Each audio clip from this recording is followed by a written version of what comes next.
Our verse today is 1 John chapter 4, verse 4. Little children, you are from God and have overcome them, for he who is in you is greater than he who is in the world. Yesterday we explained that little children refer to the members of John's community to whom he was writing. He calls them little children because they are his spiritual children. In our verse today, John contrasts living the life of a Christian with that of someone who lives in the world.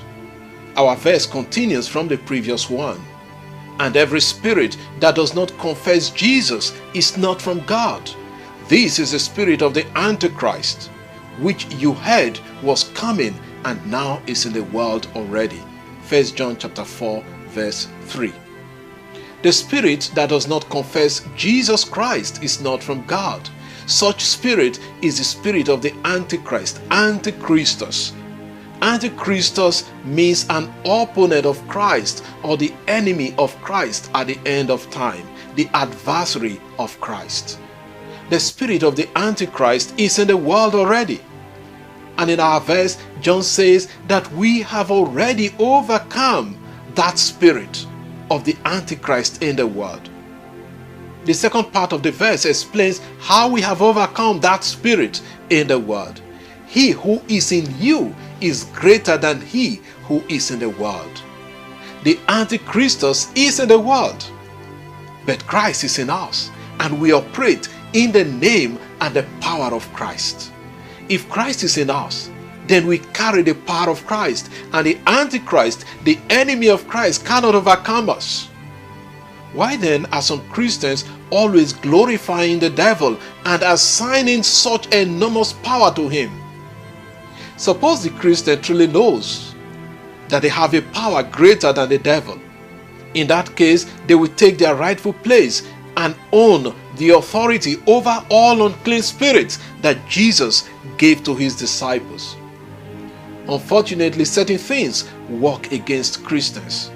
First, they do not know their power and so treat the devil as more powerful than they are. We have received not the spirit of the world, but the Spirit who is from God, that we might understand the things freely given us by God. 1 Corinthians chapter 2, verse 12. Second, because they do not know their power, they fear the devil and crumble under his deceitful ways, which is fear.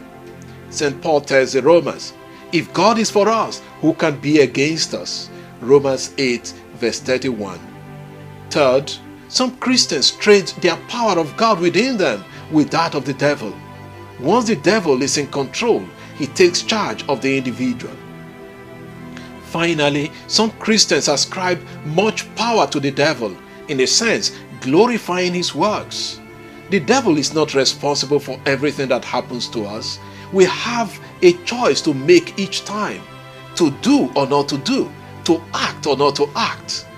When we act rightly, we are making a choice for God, for Christ.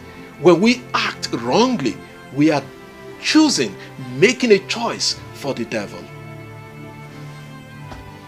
Lord, you have overcome the world.